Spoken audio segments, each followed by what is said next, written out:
We have another couple of questions, and then two more, yeah? Let's have someone, there's a chap here who's had his hand up, pointing to the sky quite a long time here. As long as they got nice, fruity, lovely, gorgeous questions that I can answer.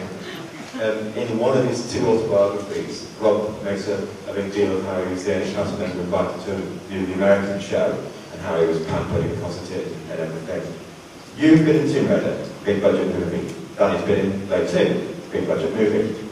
Has that pissed Robert off? And in the Red Dwarf movie, who's going to get the bigger trailer, you or Danny? Right, well, the first question, Robert does not get pissed off. Robert is one of those guys that if he does get pissed off, he doesn't show it much.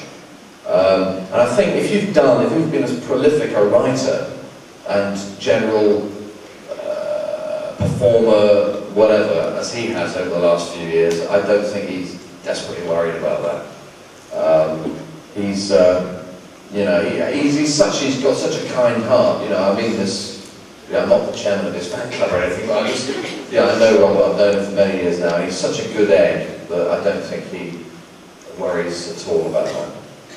You know, he was interested in terms of what the movies we were in, but when it comes to Red Dwarf, we're just a team. You know, all five of us, that's the way I look at it, all five of us. Obviously there's probably, you know, the Lister, Rimmer, Crichton, possibly the Cat character, they're all maybe the senior four, they're the top four kind of thing.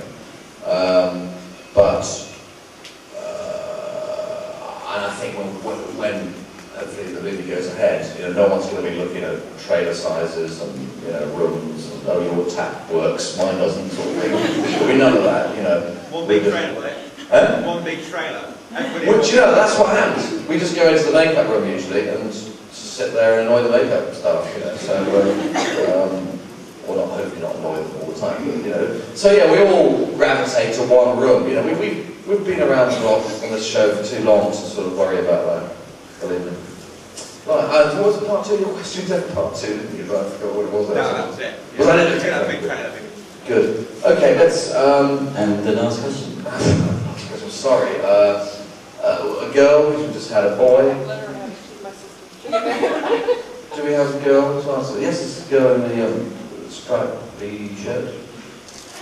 I was just wondering if you ever go on the internet, and if so, you're cruising near the Red Dwarf sites. I have occasionally dropped into the old Red Dwarf site, yes. I can't remember, to be honest with you. I mean, I've sort of... Well, I guess sort of no, yeah. I mean, I'm not someone who sits in front of a computer for that long, to be honest with you. So, I don't tend to spend too long, you know, looking at it. And if the web is a very, very good thing, you know, for quick information about things. But yeah, if I am down and got time, I'll sort of click in Red Dwarf search sort of thing, and see what comes up. So I don't really. I tune into the Red Dwarf official site to see if there's any little secrets that I should know. The rest of things, and then. When I phone my agent to find out the truth, no. And then I sort of do a bit more surfing. I might find, you know, see a few letters and things.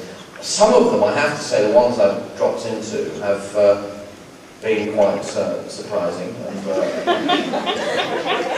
I'm afraid, on occasions, the three words "get a life" have come to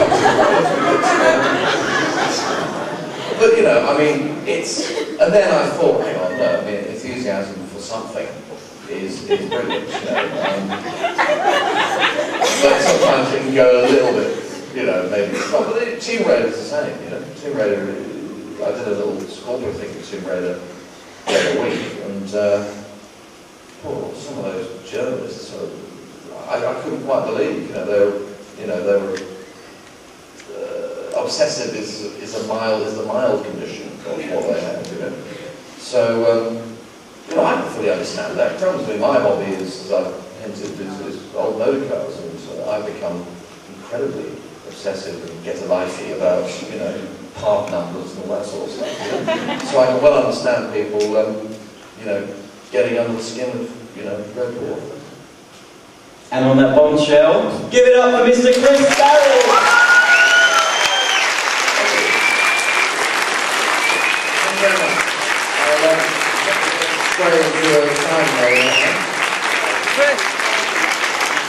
Okay, so I'll see all of it. Chris, can we have a picture of you with the carrot?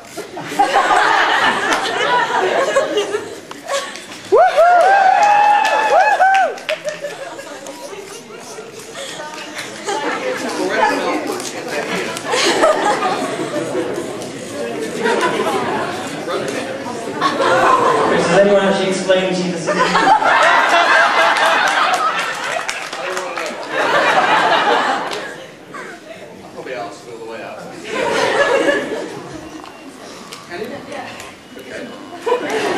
Hey, Miss Chris Barry!